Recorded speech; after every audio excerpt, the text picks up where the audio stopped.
स्तोत्रम। प्रभु ने हमको और एक अच्छा अवसर दिया है प्रभु का वचन को मनन करने के लिए। നമ്മൾ ഇന്ന്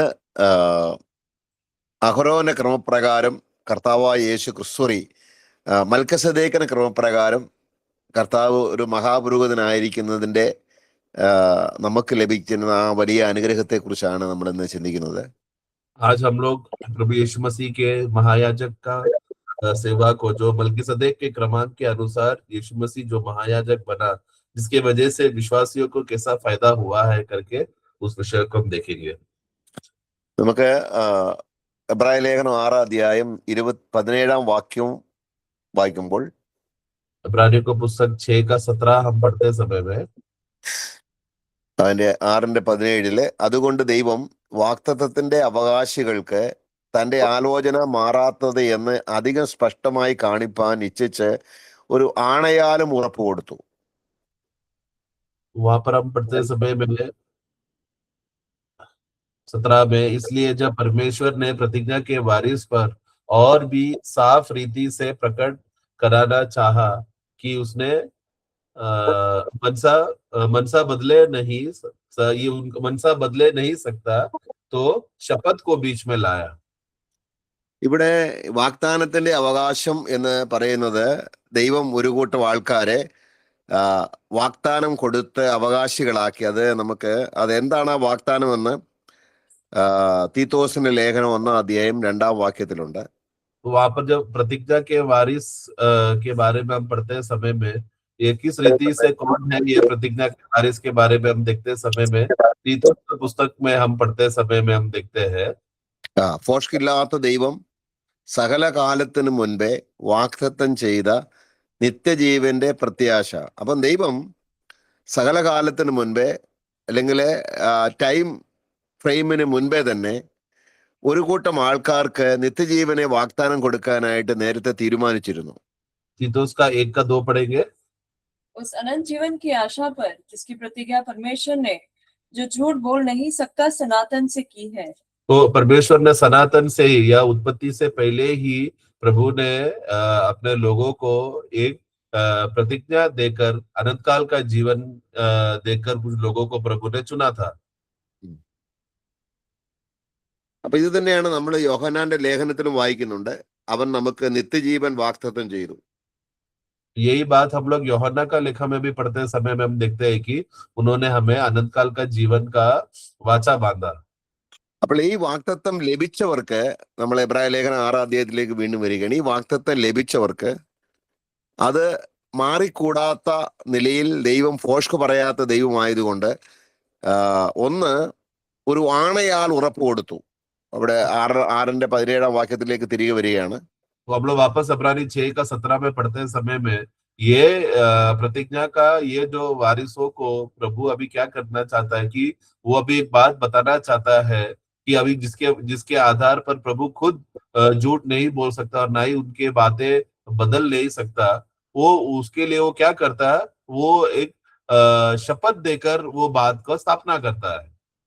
അവിടെ അയച്ചു ഒരു ആണയാലും ഉറപ്പ് കൊടുത്തു. അപ്പം അത് നമ്മള് 7 അധ്യായത്തിൽ വായിക്കുന്നുണ്ട്. और वो बात को हम लोग का 7वां अध्याय में भी पढ़ते समय में हम देख सकते हैं कि शपथ के द्वारा प्रभु ने प्रभु का उस वाचा की बातों को प्रभु ने उसको शपथ के द्वारा उसको स्थिर किया. അപ്പോൾ ഈ അഹരോന്യ ക്രമപ്രകാരം ആർക്കും ദൈവം ആണയോടുകൂടെ ഉറപ്പ് കൊടുക്കുന്നില്ല. കാരണം ആണ എന്ന് പറയുന്നത് എന്താണ് എന്നുള്ളത് നമ്മള് 7 അധ്യായത്തിന്റെ 20 വാക്യത്തിൽ വായിക്കുമ്പോഴുണ്ട്. എന്താണ് ആണയോടുകൂടെ ഉറപ്പ് കൊടുക്കുക എന്ന് പറയുന്നത്? എബ്രായർ 7:20 വായിക്കാം. तो हम लोग जब आरोन के याजकीय सेवा को जब हम देखते समय में, परमेश्वर ने उस याजकीय सेवा को कभी भी शपथ देकर प्रभु ने उसको स्थापना नहीं किया था, लेकिन नए नियम की बात को था, प्रभु ने उसको शपथ देकर स्थापना किया. जिसके और वो ये शपथ का मूल्यता क्या है करके हम समझने के लिए इब्रानी को पुस्तक 7 का 20 पढ़ते समय में हम देखते हैं. അപ്പം അവിടെ അഹരോന്യ ക്രമപ്രകാരം അവർ ആണ കൂടാതെ പുരോഹിതന്മാരായി എന്ന് പറഞ്ഞാൽ ഒരു പുരോഹിതൻ സ്ഥിരമായി നിൽക്കുന്ന ഒരു ഉറപ്പ് ദൈവം പഴയ നിയമത്തിൽ ആർക്കും കൊടുത്തില്ല. കാരണം മരണം നിമിത്തം ആർക്കും ആണയോടുകൂടെ സ്ഥിരമായി ഒരു പുരോഹിതൻ എന്ന സ്ഥാനം എടുക്കാൻ ആർക്കും കഴിഞ്ഞില്ല. तो पुराने नियम की याजकीय सेवा का पद को जब प्रभु स्थापना करते समय में वहां पर हम लोग इब्रानियों 9 का 20 में हम पढ़ते समय में कि इसलिए है कि मसीह का ये नियुक्ति बिना शपथ का वो हुआ था करके याजकीय ये सेवा जो है बिना शपथ का हुआ था। तो ऐसा क्यों होता था कि पुराने नियम में ऐसा कोई भी महायाजक नहीं था कि जो मृत्यु को देखे या मरे। सब याजक जो थे मृत्यु का अधीन में होने की वजह से सब मर सकते थे, जिसके वजह से एक स्थिर महायाजक को नियुक्त कर नहीं पाता था, क्योंकि मृत्यु की वजह से नया महायाजक नियुक्त हो जाने की वजह से किसी को भी स्थिर रीति से बन नहीं सकता था, क्योंकि ऐसा स्थिरता नहीं होने की वजह से वहां पर शपथ उनको देकर नियुक्ति नहीं मिला। നമ്മൾ അതിന്റെ 7-ാം അധ്യായത്തിന്റെ 23-ാം വാക്യം വായിക്കുമ്പോൾ वो उसका 7 का 23 में हम पढ़ते समय में മരണനിമിത്തം അവർക്ക് നിലനിൽപ്പാൻ മുടക്കം വന്നതുകൊണ്ട് പുരോഹിതന്മാർ ആയിരിക്കുന്നവർ അനേകരാകുന്നു. അപ്പൊ അതിന്റെ അർത്ഥം ദൈവം അവരെ പുരോഹിതന്മാരാക്കിയപ്പോൾ ആണയോടുകൂടെ നീ എന്നേക്കും പുരോഹിതനെന്ന് ഒരു പുരോഹിതനോടും പഴയ നിയമത്തിൽ പറഞ്ഞിട്ടില്ല. और उसका 23 में पढ़ते समय में वे तो बहुत से याजक बनते आए, इस कारण की वह यह था कि मृत्यु उन्हें रहने नहीं देता था। तो क्योंकि पुराने नियम का याजकीय सेवा का पद में जब महायाजक का पद में आते समय में कोई भी महायाजक स्थिर जिंदा रह नहीं सकने की वजह से क्या हुआ था, पुराने नियम के याजकों को एक शपथ देकर नियुक्ति नहीं किया। അപ്പോൾ അതിന്റെ 7:11 പറയുന്നുണ്ട് അഹരോന്റെ ക്രമപ്രകാരം എന്ന് പറയാതെ. അപ്പൊ അഹരോന്റെ ക്രമപ്രകാരം എന്ന് പറയുമ്പോൾ അനേകരാണ് പുരോഹിതന്മാരായിരിക്കുന്നത്. അതുകൊണ്ട് അവരെ ആരെയും ദൈവം ഒരു ആണയോടുകൂടെ പുരോഹിതന്മാരാക്കിയില്ല. എന്നാൽ മൽക്കിസദേക്കിന് ക്രമപ്രകാരം എന്ന് പറഞ്ഞാൽ മൽക്കിസദേക്ക് പഴയ നിയമത്തിൽ ദൈവത്തിന്റെ ഒരേ ഒരു പുരോഹിതനാണ്. तो इसके लिए अब 11 में वही 7 का 11 में पढ़ते समय में जो लेवीय याजक लोग जो आए थे वो अहरोन के क्रमांक के द्वारा आए हुए थे, जिसके वजह से ये याजक लोग बार बार बदलते रहते थे, जिसके वजह से शपथ वहां पर नहीं डाला गया था। परंतु मल्कीसदेक के रीति के अनुसार जब याजक बनने के लिए जब खड़ा करते समय में मल्कीसदेक का जिंदगी को हम देखते समय में मल्कीसदेक उन दिनों में सिर्फ वो एकमात्र अकेला एक महायाजक था, जो वो पीढ़ी पीढ़ी के रीति के अनुसार नहीं आया था, वो अकेला था वो। അത് നമ്മൾ ഉൽപ്പത്തി പുസ്തകം 14-ാം അധ്യായത്തിൽ കാണുന്നുണ്ട്. उसको हम लोग उत्पत्ति का पुस्तक 14 अध्याय में हम देख सकते हैं। അവിടെ അബ്രഹാം ലോത്തിനെ പിടിച്ചുകൊണ്ട് പോയവരെ തോൽപ്പിച്ച് തിരികെ വരുമ്പോൾ ഈ അതിന്റെ 14-ാം അധ്യായത്തിന്റെ 18-ാം വാക്യത്തിൽ ശാലേം രാജാവായ മൽക്കിസദേക്ക് അപ്പവും വീഞ്ഞും കൊണ്ടുവന്ന് അത്യുന്നതനായ ദൈവത്തിന്റെ പുരോഹിതനായിരുന്നു എന്ന് നമ്മൾ വായിക്കുന്നു. तो तभी बल्कि तो हम वहां पर हम उत्पत्ति 14 में हम देखते हैं समय में जब अब्राहम ने लूत को दुश्मन राजाओं से बचाकर वापस लौट कर आते समय में उत्पत्ति 14 का 18 में हम पढ़ते हैं कि तब शालेम का राजा जो मल्कीसदेक है, जो परम प्रधान ईश्वर का याजक था, रोटी और दाखमधु ले आया। മൽക്കിസദേക്ക് അബ്രഹാമിനെ അനുഗ്രഹിച്ച് സ്വർഗത്തിലെ ദൈവത്തിന്റെ നാമത്തിൽ അബ്രഹാമിനെ അനുഗ്രഹിച്ച് സമ്മനനാക്കിയതുകൊണ്ട് സോദോം രാജാവിന്റെ അല്ലെങ്കിൽ ഭൂലോക സംബന്ധമായിട്ടുള്ള ഒരു അനുഗ്രഹവും അദ്ദേഹം വേണ്ടെന്ന് വെച്ചു. അത് നമ്മൾ അവിടെ അതിന്റെ 21-ാം വാക്യത്തിൽ വായിക്കുന്നുണ്ട്. तो क्योंकि अब जब मल्कीसदेक ने आकर अब्राहम को आशीषित करके जिसके वजह से अब्राहम धनी हो पाया, वो आशीष में वो अब्राहम को लाभ हो जाने की वजह से 21 में हम पढ़ते हैं कि जब सोदोम का राजा अब्राहम के पास आया तो धन देने के लिए, तो अब्राहम ने उस धन को ठुकरा दिया। അതിന് 19-ാം വാക്യത്തിൽ 19वां वाक्य में हम पढ़ते हैं ഈ മൽക്കിസദേക്ക് അവനെ അനുഗ്രഹിച്ചു, സ്വർഗത്തിനും ഭൂമിക്കും നാഥനായി അത്യുന്നതനായ ദൈവത്താൽ അബ്രഹാം അനുഗ്രഹിക്കപ്പെടുമാറാകട്ടെ എന്ന് ഈ മൽക്കിസദേക്ക് അബ്രഹാമിനെ അനുഗ്രഹിച്ചു. और 19 में हम क्या पढ़ते हैं कि और उसने यानी कि मल्कीसदेक ने अब्राहम को यह आशीर्वाद दिया कि प्रथम प्रधान ईश्वर की ओर से जो आकाश और पृथ्वी का अधिकारी है, तू धन्य हो। അപ്പോൾ അബ്രഹാമിനെ ഈ മൽക്കസദേക്ക് എന്ന മഹാപുരോഹിതൻ അനുഗ്രഹിച്ചത് കൊണ്ട് അവൻ എന്നും എന്നേക്കും അനുഗ്രഹിക്കപ്പെട്ട നിത്യ പൗരോഹിത്യം ഉള്ളത് കൊണ്ട് അബ്രഹാം എന്നേക്കും അനുഗ്രഹിക്കപ്പെട്ട ഒരു വ്യക്തിയായി തീർന്നു. तो क्योंकि जब मल्कीसदेक ने आकर अब्राहम को जब आशीर्वाद किया और उसको आशीष देते समय में हम क्या देखते हैं, मल्कीसदेक का जो क्रमांक या महायाजक के क्रमांक जो हमेशा सर्वदा का है, वो उस क्रमांक में जब अब्राहम को आशीर्वाद दिया, तो जिसके वजह से अब्राहम भी का आशीष को भी अनंत काल का या सर्वदा का बने रहने का लाभ हुआ। അപ്പോൾ ഇങ്ങനൊരു മൽക്കസദേക്കിനെ ക്രമപ്രകാരം ഒരു മഹാപുരോഹിതനെ സഭയ്ക്ക് കൊടുത്ത് സഭയെ നിത്യകാലത്തേക്ക് അനുഗ്രഹിക്കുന്ന ഒരു അനുഗ്രഹത്തെ കുറിച്ച് പ്രവചനാത്മാവിൽ ദാവീദ് പ്രവചിച്ചു പറയുന്നുണ്ട്. और इस रीति से अभी कलीसिया को भी या नए नियम में कलीसिया को भी इस रीति से सर्वदा का आशीष के लिए या अनंत काल का आशीष मिलने के लिए ये भविष्यवाणी बोला गया था कि मल्कीसदेक के क्रमांक के अनुसार जो सर्वदा जिया, हमेशा हमेशा के लिए जीता है, अनंत काल से या सर्वदा के लिए जीता है करके उसका क्रमांक के द्वारा कलीसिया को भी लाभ मिले करके ऐसा भविष्यवाणी दाऊद ने किया। ദാവീദിന്റെ പുസ്തകം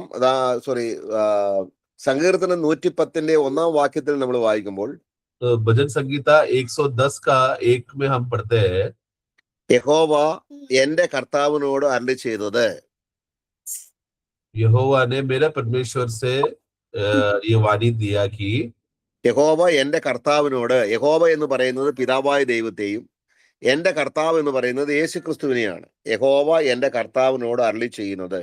तो मेरे प्रभु से यहोवा की वाणी वहां पर आया है करके बोलते समय में, तो मेरा प्रभु जो पिता है, जो ये पुत्र के विषय में, और यहोवा से आया यानी कि पिता परमेश्वर से आया। അപ്പം യഹോവ 110:1 യഹോവ എന്റെ കർത്താവിനോട്.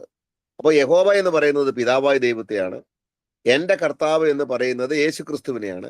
അപ്പം ദാവീദ് യേശു കർത്താവിനെ ആത്മാവിൽ കർത്താവ് എന്ന് വിളിച്ചതായിട്ട് കർത്താവ് പുതിയ നിയമത്തിൽ പരീശന്മാർ കൂടിയിരുന്നപ്പോൾ പറഞ്ഞത് നമ്മൾ വായിക്കുന്നുണ്ട്.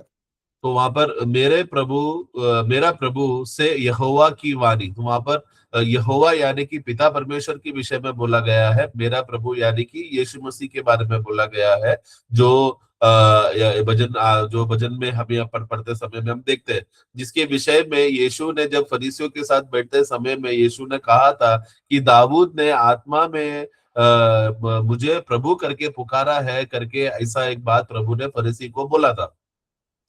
നമ്മള് മത്തായിയുടെ സുവിശേഷം 22-ാം അധ്യായം, मत्ती का सुसमाचार 22वां अध्याय, അതിന്റെ 41 മുതലുള്ള വാക്യങ്ങൾ നമ്മൾ വായിക്കുമ്പോൾ 22 का 41 से जब हम लोग पढ़ते समय में हम देखते हैं, പരീശന്മാർ ഒരുമിച്ച് കൂടിയിരിക്കുമ്പോൾ യേശു അവരോട്, ക്രിസ്തുവിനെ കുറിച്ച് നിങ്ങൾക്ക് എന്ത് തോന്നുന്നു? അവൻ ആരുടെ പുത്രൻ എന്ന് ചോദിച്ചു. ദാവീദിന്റെ പുത്രൻ എന്ന് അവർ പറഞ്ഞു. അവൻ അവരോട്, എന്നാൽ ദാവീദ് ആത്മാവിൽ അവനെ കർത്താവ് എന്ന് വിളിക്കുന്നത് എങ്ങനെ എന്ന്. ഇപ്പോൾ ഈ കർത്താവ് ഈ വാക്യം എടുത്തത് 110-ാം സങ്കീർത്തനത്തിൽ നിന്നാണ്. वो वाक्य पढ़ेंगे, मत्ती का पुस्तक 22 का 41, 42, 43 पढ़ेंगे।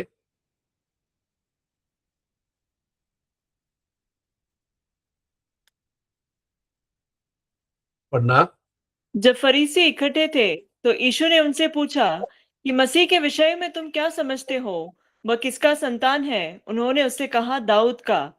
उसने उनसे पूछा, तो दाऊद आत्मा में होकर उसे प्रभु क्यों कहता है?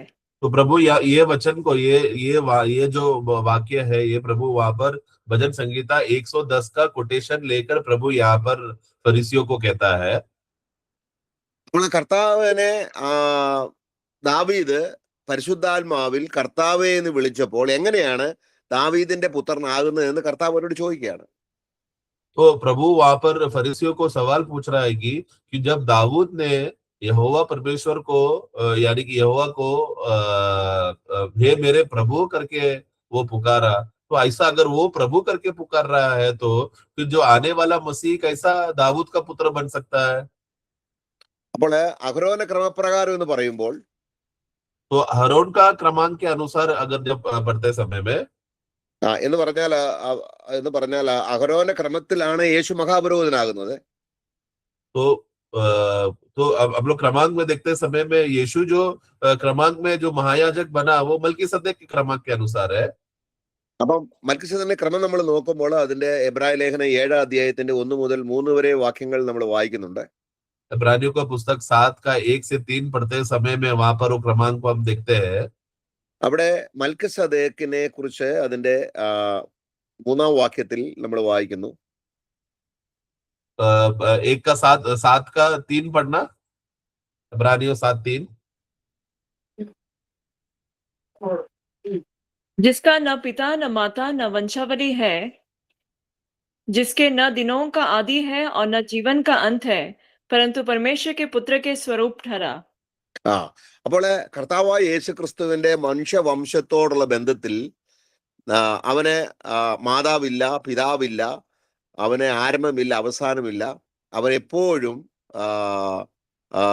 മൽക്കിസദേക്കിന്റെ ക്രമപ്രകാരം എന്ന് പറഞ്ഞാൽ മൽക്കിസദേക്ക് പഴയ നിയമത്തിൽ പറയുന്ന മൽക്കിസദേക്കിനെ പോലെ തന്നെ ആയിരിക്കണം കർത്താവായ യേശു ക്രിസ്തു. അപ്പോൾ യേശു ക്രിസ്തുവിന് ദാവീദിന്റെ പുത്രൻ എന്ന് പറയുന്നതും അബ്രഹാമിന്റെ പുത്രൻ എന്ന് പറയുന്നതും ആ ജീനിയോളജി അല്ലെങ്കിൽ ആ ഒരു മാനുഷ്യമായ ജനനത്തോടുള്ള ബന്ധത്തിലല്ല. കാരണം അതൊരു ആത്മീയാർത്ഥത്തിലാണ്. ദാവീദിന്റെ സന്തതി എന്ന് പറയുന്നത് ദാവീദ് ദേവാലയം പണിയാൻ ആഗ്രഹിച്ചപ്പോൾ ദൈവം അവനോട് പറഞ്ഞു, നീ ദേവാലയം പണിയരുത്, നീ ഒരുപാട് രക്തം ചൊരിഞ്ഞതുകൊണ്ട്, ആയതുകൊണ്ട് നിന്റെ സന്തതിയായ ശലോമോൻ ദേവാലയം പണി. അപ്പോൾ ദാവീദിന്റെ സന്തതി എന്ന് ശലോമോനെ ഉദ്ദേശിച്ച് പറയുന്നത് നിഴൽപ്പാടത്തിൽ അത് യേശു ക്രിസ്തുവായിട്ട് കാണിക്കുകയാണ്. तो इसके लिए जब हम लोग वचन में जब पढ़ते समय में यीशु मसीह का विषय में जब उसका जन्म के विषय में पढ़ते समय में वचन में हम पढ़ते हैं कि यीशु जो है दाऊद का संतान और अब्राहम का संतान है करके हम मत्ती का पुस्तक 1 अध्याय में हम पढ़ते हैं. परंतु वो संतान है करके बोलते समय में जिस रीति से हम लोग जो शारीरिक रीति से संतान समझते हैं वैसा नहीं है, वो एक आत्मिक रीति से बोला गया है. क्योंकि यीशु के विषय में हम पढ़ते समय में उसका 7 का 3 में जब पढ़ते समय में जिसका ना माता ना पिता ना वंशावली है करके उस रीति से यीशु इस दुनिया में आया था. उसको उनको तो शारीरिक रीति से उनको कोई ऐसा माता पिता या वंशावली नहीं है. उस रीति से जो यीशु आया है, तो वही रीति से जो मलकीसदेक को भी गिना जाता है, उसी अर्थ में यीशु भी इस भूमि में रहते समय में बिना ऐसा कोई शारीरिक संबंध के बगैर यीशु आया. तो जब वो कहते समय में दाऊद का संतान है करके बोलते समय में उसका मतलब क्या है, वो एक आत्मिक अर्थ से वहां पर वो उद्देश्य करके बोला गया है. जब परमेश्वर ने दाऊद से बात करते समय में दाऊद को जब मंदिर बनाने का आग्रह हुआ और परमेश्वर से पूछा, तो परमेश्वर ने क्या दाऊद को कहा, क्योंकि तेरा हाथ लहू से बना है, इसके लिए तू मंदिर नहीं बनाना, तेरा पुत्र मंदिर बनाएगा, जो सोलोमोन को दर्शाता है. उसी अर्थ को बताने के लिए वहां पर दाऊद का, यीशु मसीह का वो आत्मिक अर्थ को बताने के लिए दाऊद का संतान है करके कहा है, यानी कि जो सोलोमोन को दर्शाता है. അപ്പോൾ ദാവീദിന്റെ സന്തതി എന്ന് മാത്രമല്ല, കർത്താവിനെ സ്ത്രീയുടെ സന്തതി എന്ന് പറയുന്നുണ്ട്, അബ്രഹാമിന്റെ സന്തതി എന്ന് പറയുന്നുണ്ട്. അബ്രഹാമിന്റെ സന്തതി എന്ന് പറയുമ്പോൾ അതിന്റെ അർത്ഥം ഇസ്ഹാക്കിനെ യാഗപീഠത്തിൽ വെച്ച ഇസ്ഹാക്കിനെ സാദൃശ്യപ്പെടുത്തി പറയുകയാണ്. तो अब वचन को पढ़ते समय में यीशु को स्त्री का संतान करके बोला है, अब्राहम का संतान करके बोला है. अब्राहम का संतान यानी कि क्या, जैसा अब्राहम ने इसहाक को बलि में रखकर, उसको वेदी में रखकर उसको बलि किया, उस अर्थ में दर्शाते हुए जो अब्राहम का संतान इसहाक है, वो आत्मिक अर्थ को दर्शा रहा है यीशु को. അപ്പോൾ സ്ത്രീയുടെ സന്തതി എന്ന് പറയുന്നത് യഹൂദന്മാരെ ഉദ്ദേശിച്ചാണ് സ്ത്രീ. ന്യായപ്രമാണത്തിന് കീഴെ സ്ത്രീയിൽ നിന്ന് ന്യായപ്രമാണത്തിന് കീഴെ ജനിച്ചു എന്ന് പറയുന്നത് യഹൂദ മതത്തിൽ നിന്നും യഹൂദ സിസ്റ്റത്തിൽ നിന്നും കർത്താവായ യേശു വന്നതിനെയാണ് സ്ത്രീയുടെ സന്തതി എന്ന് ഉദ്ദേശിക്കുന്നത്. और उसको स्त्री का संतान है करके बोलते समय में मतलब क्या, जैसे हम लोग गलती का पुस्तक में पढ़ते समय में व्यवस्था के अनुसार वो स्त्री से का संतान होकर जन्म लेगा, यानी कि इस्राएल के उद्देश्य में बोला गया है, क्योंकि इस्राएल गोत्र था जो व्यवस्था के अधीन था. तो स्त्री का संतान यानी कि वो इस्राएल गोत्र से वो गिना जाएगा. അപ്പോൾ കർത്താവായ യേശു ക്രിസ്തു പഴയ നിയമത്തിൽ 110 സങ്കീർത്തനത്തിൽ ദാവീദ് പരിശുദ്ധാത്മാവിൽ പറയുകയാണ്, യഹോവ എന്റെ കർത്താവിനോട്. അപ്പോൾ പിതാവായ ദൈവം ദാവീദിനോട് പറയുകയാണ് എൻ്റെ കർത്താവിനോട് അരുളി ചെയ്തത്. അപ്പോൾ എന്താണ് അരുളി ചെയ്തത്? അതിന്റെ 110 സങ്കീർത്തനം മുഴുവനും അതാണ് അരുളി ചെയ്തത്. എന്നാൽ നമ്മൾ ഇവിടെ വായിക്കുന്നത് അതിന്റെ 4-ാം വാക്യത്തിലാണ്. 4-ാം വാക്യത്തിൽ उसके നീ लिए वहां पर हम लोग भजन संगीता 110 में जब हम लोग पहला वाक्य में पढ़ते समय में मेरे प्रभु से यहोवा की वाणी ये हुई करके, यानी दाऊद को ये वाणी यहोवा परमेश्वर जो पिता परमेश्वर ने के ओर से आया हुआ वाणी है जो यीशु मसीह ने आकर दिया। और वो एक बात, वो पूरा बातें है, वो क्या है परमेश्वर कहना चाहता है करके वो अध्याय में पढ़ते समय में हम देखते हैं। तो उसमें हमारा विषय वहां पर वाक्य 4 में है। वाक्य 4 पढ़ेंगे। यहोवा ने शपथ खाई और न पछताएगा कि तू मल्कीसिदेक की रीति पर सर्वदा का याजक है. അപ്പോൾ ഇതാണ് മൽക്കിസദേക്കിന്. അവിടെ ഒരുപാട് കാര്യങ്ങൾ മശിഹ പ്രവചനമായിട്ട് പറയുമ്പോൾ ഒരു കാര്യം പറയുന്നത്, ഈ മൽക്കിസദേക്കിന്റെ വിധത്തിൽ എന്നേക്കും പുരോഹിതനായിരിക്കും എന്ന് യഹോവ സത്യം ചെയ്തു, ആണയിട്ടു എന്ന് പറഞ്ഞാൽ ഒറ്റ പുരോഹിതനായിരിക്കും. പഴയ നിയമത്തിൽ ഇസ്രായേൽ മക്കൾക്ക് ഒരാൾക്ക് തന്നെ പല പുരോഹിതന്മാരുണ്ടായിട്ടുണ്ട്. അതിന്റെ അർത്ഥം അവർ മരണ നിമിത്തം ദൈവം ആണയോടുകൂടെ ആരെയും ആക്കിയില്ല. എന്നാൽ പുതിയ നിയമത്തിൽ കർത്താവായ യേശു ക്രിസ്തുവിനെ ദൈവം ആണയോടുകൂടെ മൽക്കിസദേക്കിന് ക്രമത്തിൽ ഒരു പുരോഹിതൻ സഭയുടെ അനുഗ്രഹത്തിന് വേണ്ടി എന്നേക്കും ദൈവം കൊടുത്തിരിക്കുകയാണ്.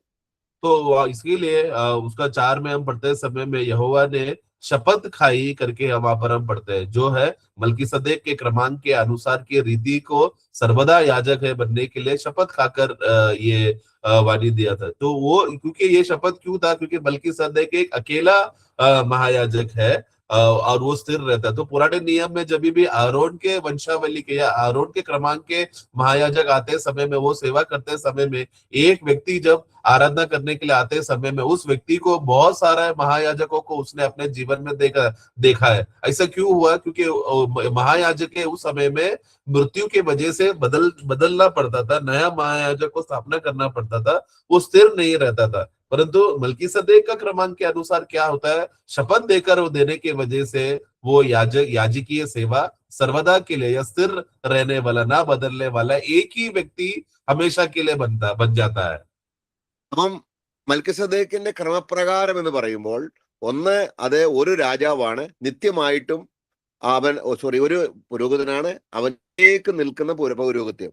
ഇനി രണ്ടാമത്തെ അത് മൽക്കിസദേക്കിന്റെ ക്രമപ്രകാരം എന്ന് പറയുന്നത്, ഈ മൽക്കിസദേക്ക് രാജാവുമായിരുന്നു മഹാപുരോഹിതനുമായിരുന്നു. तो मल्कीसदेक का क्रमांक का मतलब बोलते समय में उसमें सबसे पहला प्रथम बात यह है कि सर्वदा के लिए टिकने वाला एक याजकीय सेवा, तो वो है महायाजक क्रमांक करके बोलते समय। तो मल्कीसदेक का क्रमांक याद आते समय में वो व्यक्ति सर्वदा के लिए बना रहने वाला, युगानुयुग रहने वाला एक महायाजक. दूसरा बात हम ये देखते हैं कि मल्कीसदेक जो है वो राजा भी था. നമുക്ക് എബ്രായ ലേഖനം 7-ാം അധ്യായത്തിന്റെ 1-ാം വാക്യം വായിക്കുമ്പോൾ, इब्रानियों का पुस्तक 7:1 में जब हम पढ़ते समय में हम देखते हैं, 7:1 पढ़ेंगे. ശാലേം രാജാവാണ്, അപ്പോൾ തന്നെ അത്യുന്നതനായ ദൈവത്തിന്റെ പുരോഹിതനുമാണ്. 7:1 पढ़ना.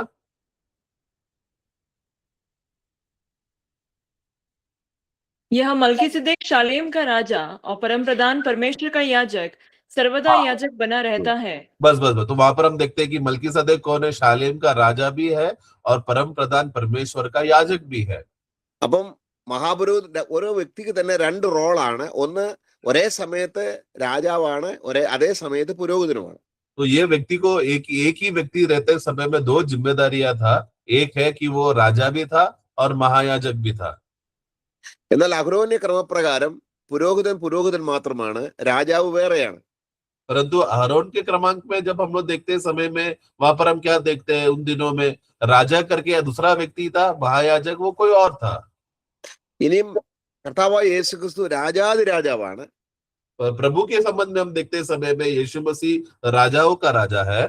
എന്ന് പറഞ്ഞാല് ആ രാജാവ് എന്ന് പറയുന്നതിൽ തന്നെ വിവിധ അർത്ഥങ്ങളുണ്ട്. राजा करके जब शब्द को हम लोग देखते समय में उसका बहुत सा अर्थ है.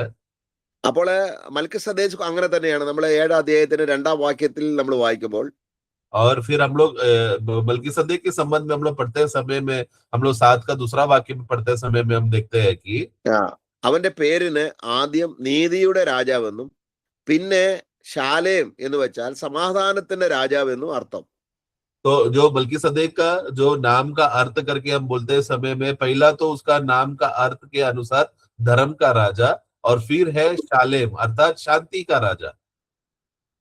അപ്പം അപ്പം മൽക്കിസദേക്കിന്റെ ക്രമപ്രകാരം നമുക്കൊരു മഹാപുരോഹിതൻ ഇപ്പോൾ പിതാവിന്റെ സന്നിധിയിൽ നമുക്കുണ്ട് എന്നുള്ളത് എന്നേക്കും ഒരു വ്യക്തി തന്നെ എന്നേക്കും നമുക്ക് മഹാപുരോഹിതനായിരിക്കുന്നു എന്നുള്ളതാണ്. അത് ഇല്ലാത്ത നിത്യനായ ഒരു മഹാപുരോഹിതൻ. അവൻ രാജാവുമാണ്, മഹാപുരോഹിതനുമാണ്.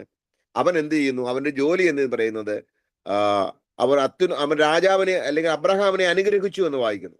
तो यीशु मसीह के विषय में हम क्या पढ़ते हैं कि जो है जो वो मलकीसदेक के क्रमांक के अनुसार जब वो महायाजक बना करके बोलते समय में, मतलब क्या, मलकीसदेक का क्रमांक के अनुसार जो कोई भी महायाजक बनता है तो वो महायाजक एक ही व्यक्ति रहेगा जो बदलेगा नहीं, सर्वदा के लिए वो महायाजक रहेगा, क्योंकि वो हमेशा हमेशा के लिए जिंदा रहकर स्थिर रहने वाला, ना बदलने वाला, किसी वो जिम्मेदारी किसी और के पास नहीं जाएगा, वो एक ही व्यक्ति रहेगा जो सर्वदा के लिए हमेशा हमेशा के लिए महायाजक रहता है. उसी के साथ साथ वो राजा भी रहेगा, इसीलिए उसको कहते हैं कि वो मलकीसदेक के क्रमांक के अनुसार महायाजक है करके. ये महायाजक ने क्या किया था? मलकीसदेक का क्रमांक में आया हुआ उसने अब्राहम को आशीषित किया.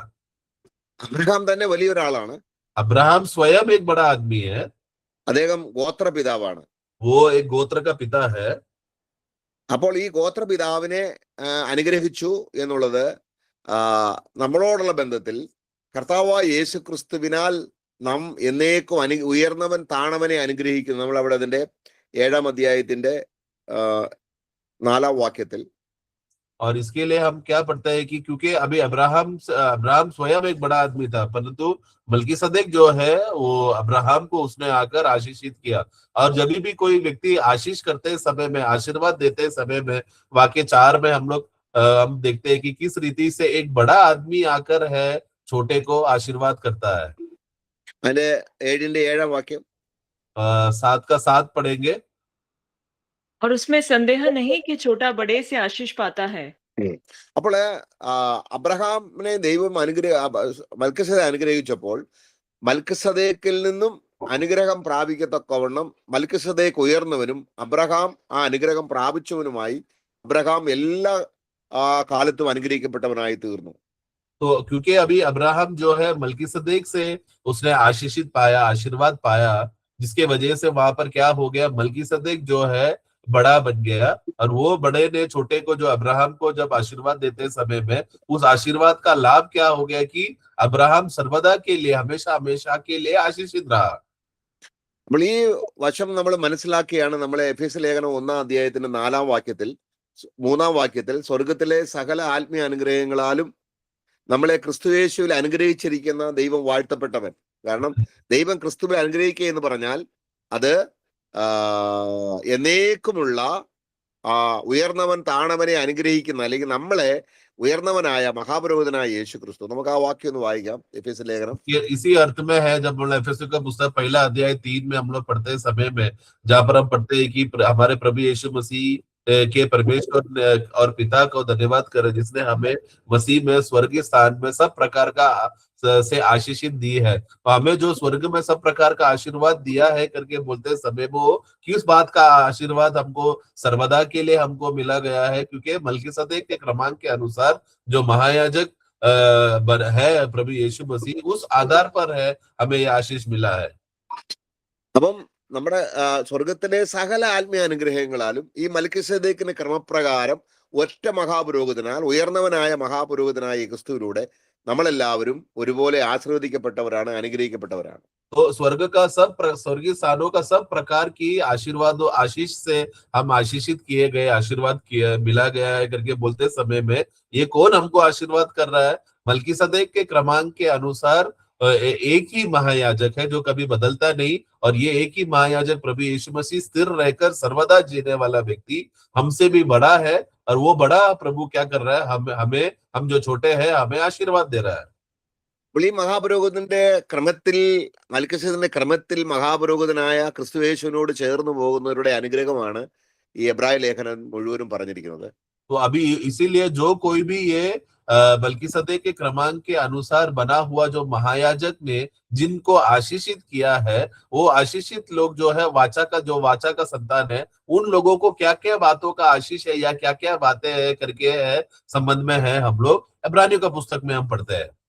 നമ്മള് അതിന്റെ 4-ാം അധ്യായം, എബ്രായ ലേഖനം 4-ാം അധ്യായത്തിന്റെ 15-ാം വാക്യം വായിക്കുമ്പോൾ इब्रानियों का पुस्तक 4 का हम लोग जब हम पढ़ते समय में അതിന്റെ 14-ാം വാക്യം 4 का 14 ആകയാൽ ആ तो जब हमारा ऐसा बड़ा महायाजक है जो स्वर्गों से होकर गया है, अर्थात परमेश्वर का पुत्र यीशु, तो आओ हम अपने अंगीकार को दृढ़ता से थामे रहे। അപ്പൊ നമുക്ക് അവിടെ ആകാശത്തിലൂടെ കടന്നു പോകുക എന്ന് പറഞ്ഞാൽ പിതാവിന്റെ അടുക്കിലേക്ക് ആകാശത്തിലൂടെ കടന്നു പോയ ഒരു മഹാപുരോഹിതൻ നമുക്കുള്ളത് കൊണ്ട് നമുക്ക് നമ്മുടേതായിരിക്കുന്ന അംഗീകാരം, നമുക്ക് ദൈവസന്നിധിയിൽ നമ്മൾ വിലയുള്ളവരും, ദൈവസന്നിധിയിൽ നമ്മൾ എപ്പോഴും സ്മരിക്കപ്പെടുന്നവരും, ദൈവസന്നിധിയിൽ നമ്മളെ എപ്പോഴും ചേർക്കപ്പെട്ടവരും, ഒരു വിധത്തിലും ദൈവത്തിന് കൈവിടാൻ കഴിയാത്ത രീതിയിൽ ഈ മൽക്കിസദേക്ക് കൃപപ്രകാരമുള്ള മഹാപുരോഹിതന്റെ മധ്യസ്ഥത കൊണ്ട് നമ്മളെ എന്നും അനുഗ്രഹിക്കപ്പെട്ടവരാണ്. तो क्योंकि हमारे पास एक ऐसा महायाजक है जो मलकीसदेक के क्रमांक के अनुसार जो स्वर्गों को पार होकर आया हुआ, पार करके गया हुआ महायाजक, यानी कि कौन?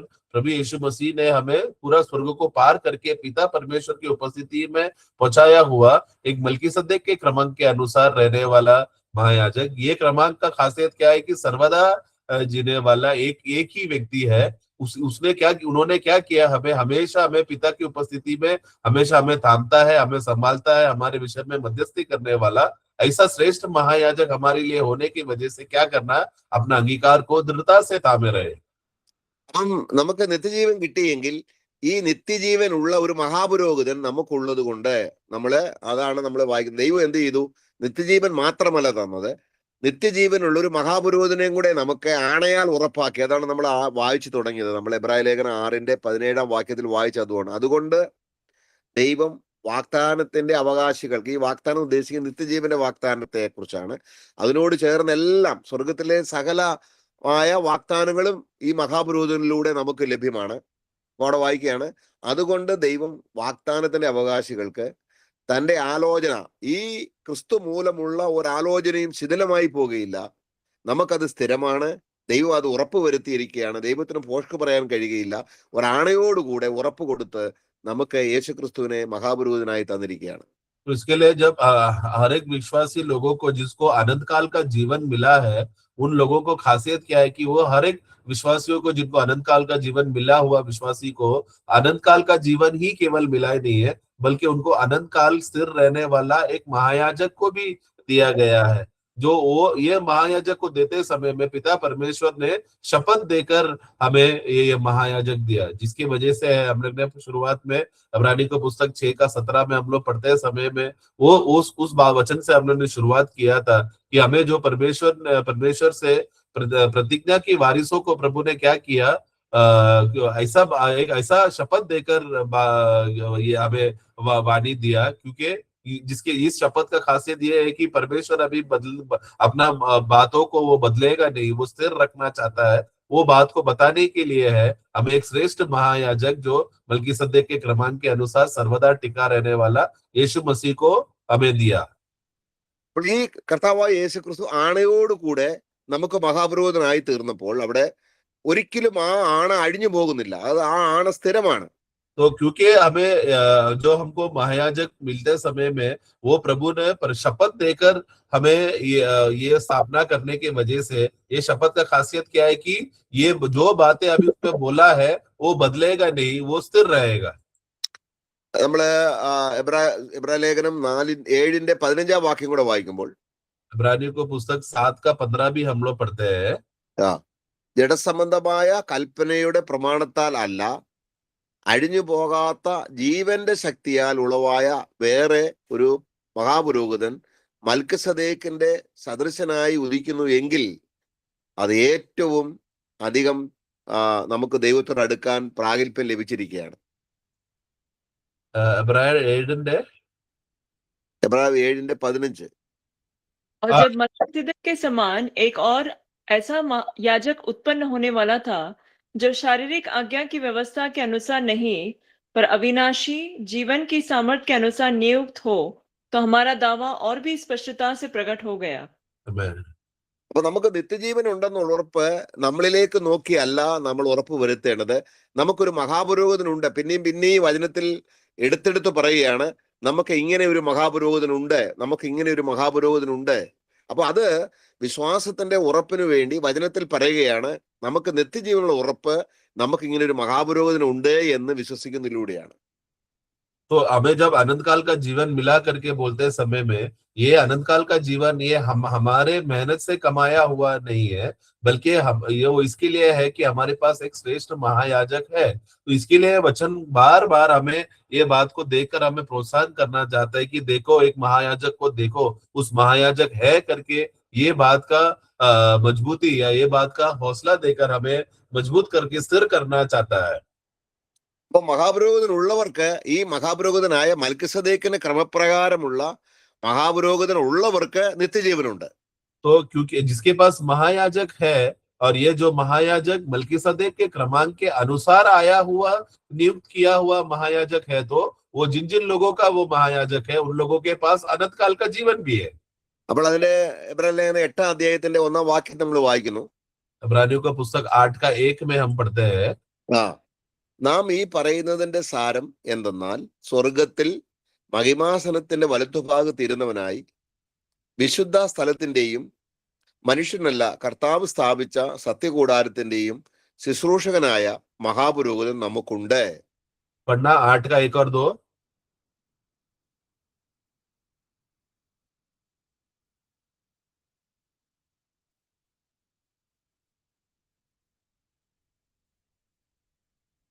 हाँ, तो वहां पर अब हम पढ़ते समय में अब जो बातें हमसे कह रही है कि उनमें से सब जो बातें बड़ी बातें हैं कि हमारा ऐसा एक महायाजक है जो स्वर्ग पर महामहिम के सिंहासन के दाहिनी ओर बैठा और पवित्र स्थान और सच्चे तंबू का सेवक हुआ, जिसे किसी मनुष्य ने नहीं वरन प्रभु ने ही खड़ा किया था।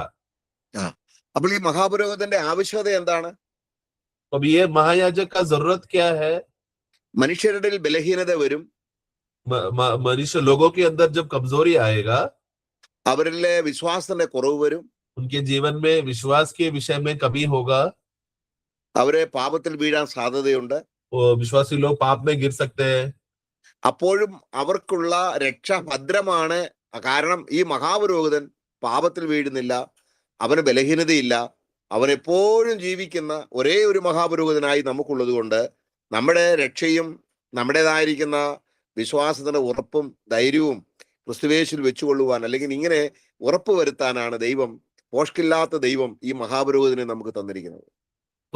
तो क्योंकि अभी विश्वासी लोगों में ऐसा कमी घटी और पाप में गिर सकता है, ऐसा अवस्था में रहते समय में विश्वासियों को घबराने की जरूरत नहीं है, ना ही उनका उद्धार खो बैठने का अवस्था हो सकता है। क्योंकि क्यों हम ऐसा विश्वासियों को घबराने की जरूरत नहीं है, क्योंकि हमें जो मिला हुआ जो महायाजक है वो मल्कीसदेक के क्रमांक के अनुसार सर्वदा टिका हुआ रहने वाला, कभी ना बदलने वाला एक ही महायाजक, जिसमें कोई प्रकार का पाप नहीं, जिसमें कोई भी प्रकार का कमी नहीं, बल्कि अपने लोगों के लिए हमेशा मध्यस्थ कर स्थिर खड़ा करके रखने वाला सामर्थी महायाजक होने की वजह से विश्वासियों को धैर्य है कि उनके कमी के वजह से वो लोग कभी नष्ट नहीं होगा, बल्कि महायाजक के खूबी के वजह से, गुण के वजह से हम लोग स्थिर बने रहे हैं।